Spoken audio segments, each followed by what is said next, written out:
Rahul Ishwar, I'd like to come back by going straight to you. See, the Supreme Court, while lifting the ban on James Lanes's book on Shivaji in 2010, said it was important to view a book in its entirety rather than focusing on sentences and passages that may be perceived as being offensive. And in the Rangarajan versus Jagjivan Ram judgment, and I'm only going into legality because Pinky Anand is using the legal argument, it clearly said that the right of freedom of expression also extended to ideas that offend, shock or disturb the state or a sector of the population. So overreaction and legal intimidation in response is maybe it's a legal right, but it is a sign of intolerance to views other than your own. And my concern today is with intolerance. Arnabji, two things. One, liberty is to be enjoyed responsibly. Second, and one very important aspect you should remember is, if somebody is offended with something, if somebody is having an issue with something, they are not issuing a fatwa, they are not going for a violent protest. What happened in Pune was unfortunate. When you say something is called legal intimidation, you are in effect insulting judiciary. The right way for the opposite side is to fight in the court. Why can't MF Hussain sir fight in the court? Why can't Wendy Doniger fight in the court? So let them come to court. Why didn't you tell Taslima Nasreen to fight in the court? Why didn't you tell Salman Rushdie to fight in the court? But there are some Lakshmana Rekhas. It's a rubbish. Okay, Salman, once Sohail said. And who banned satanic verses? It was the Congress government which banned satanic verses. 1 second. Sohail Said wants to come back on that. Sohail Said, please. Few more minutes on the debate. Sohail. The biggest mistake we will all make in this debate is if we give it the color of religion. That Hindus are intolerant, Muslims are intolerant. The fact is that as a society, we've allowed intolerance to breach law and order. We've allowed the intolerant lumpen elements, and I don't believe they belong to any religion, to take the law into their own hands. And then either the minority or the majority holds back and says, oh my God, we can't do anything. The point I made earlier was this is the best time for the Narendra Modi government to say, we will adhere to the tolerance principles of India. And we will not give in to divisive groups, whether it is Dinanath Batra or Bukhari or whoever the hell these people are. Precisely. Because they don't represent us. Precisely. They represent themselves. They represent vested interest. They represent politics and religion's nexus, which, by the way, Congress is as guilty. Congress, when Nirbhaya's horrific crime happened on December 16th, I agree with you, the Congress when did Manmohan Singh finally open his mouth, if ever? So the point is, Sanjay Jha and Pinky Anand, please don't bring this into a Congress versus BJP debate. It's about the India we want versus the India we decry. It's the India we should have versus the India we should be ashamed of. That's the nub of the debate. No. And it has nothing to do with BJP or Congress. I agree with you. It has to do with us. I think it's a very nice statement that you're making. I have no two thoughts about it. So very good. We do believe in this one India. But please tell me, why should BJP, why should the government go around disclaiming any element and saying they don't belong to us or they don't subscribe? I'll tell you why, Pinky. I'll tell you why, Pinky. Perceptually, where you have Pinky, you're right. You're absolutely right. Pinky, you're absolutely right. Let me tell you why. Let me tell you why. Because the so-called limousine liberals in India. Pinky, listen to me. I'll tell you why you have to do it. You have been painted into a corner by certain sections of liberal media which believe that Modi is anti-minorities, BJP is for Hindus, and BJP and RSS are a combine. No. This is the perception. I do not think that any time any step is taken by Sanjay Jha to Sohail. 1 minute. Sohail said nobody is painting, nobody from the liberal media is trying to paint Mr. Allow Modi people to exercise their rights to help. Which is why I'm not even using the word. If you remember, Pinky, why don't you find out that Fana was never released? Pinky, if you recall my opening remarks, if you recall my opening remarks, my remarks were the government should take a stand, not the political party. I do not find this in the fairness of situation to force any statement out of anybody. This itself is also a kind of pressure tactic for nothing. Why was Malika Sarabhai hounded? No, what about anything? The complaint by the Gujarat government when Mr. Modi was the chief minister. So please do not believe that the liberal media... that is your statement. That is your statement and that is the soul of the one at a time. Rahul Ishwar, one at a time. Rahul Rahul Ishwar, one at a time. Rahul Ishwar, there is one legal notice given. Arnabji, there is one objection diversity implies sensitivity. And you try to lump it all on the BJP. No, I'll tell you why. Now, Pinky Anand, can I have a say? Can I just say two things? I want to say something.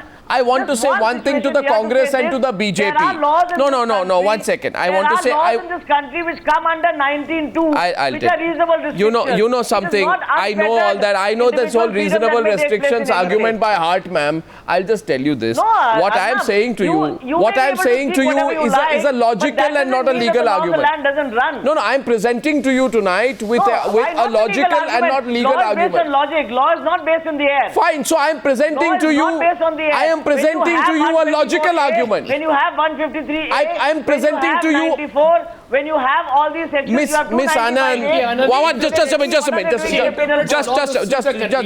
a minute. One minute. Pinky Anand, just 2 minutes. It does not mean, please now let me complete, Pinky Anand. It does not mean that every logical argument has to be a legal argument. And it also does not mean that an argument which is not legal is illogical. My point is very simple. Look at the roots of this man, Dinanath Batra. Dinanath Batra is a part of an organization called Shiksha Sanskriti Utthan Nyas. Shiksha Sanskriti Utthan Nyas is a direct affiliate of the Rashtriya Swayamsevak Sangh. On top of it, he is an RSS Pracharak. So the fingerprints of the Sangha Parivar are totally on the activities of Dinanath Mishra. I told you that it will be difficult for you.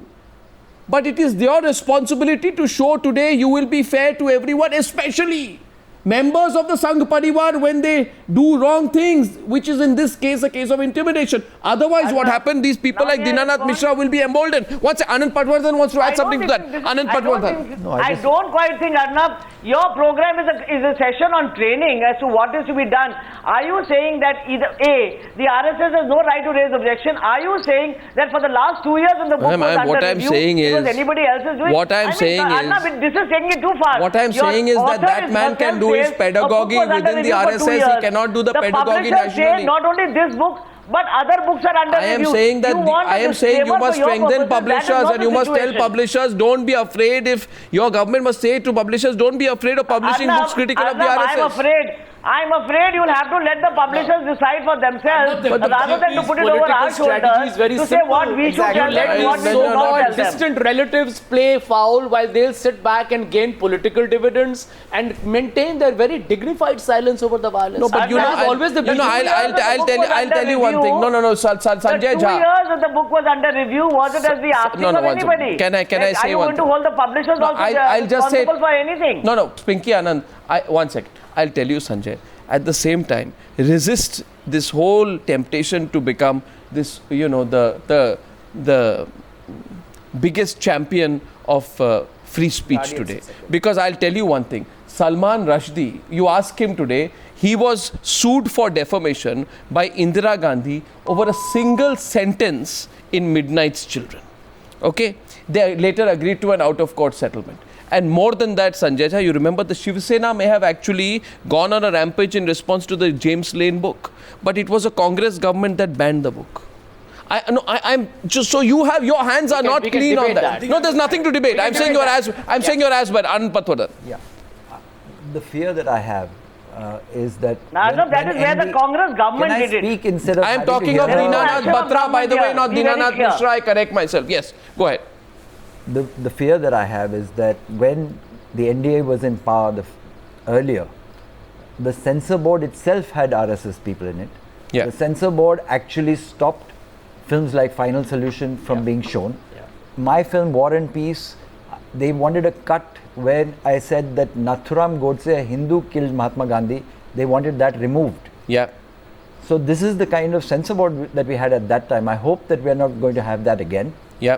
And I think that freedom of expression has to be protected today, especially. My real worry is that it's not just the government, but what is happening. What happened in Pune is that the people who think that they are directly affiliated with this ideology, but they are the people who do not have any rules, can do exactly what they like. They feel empowered.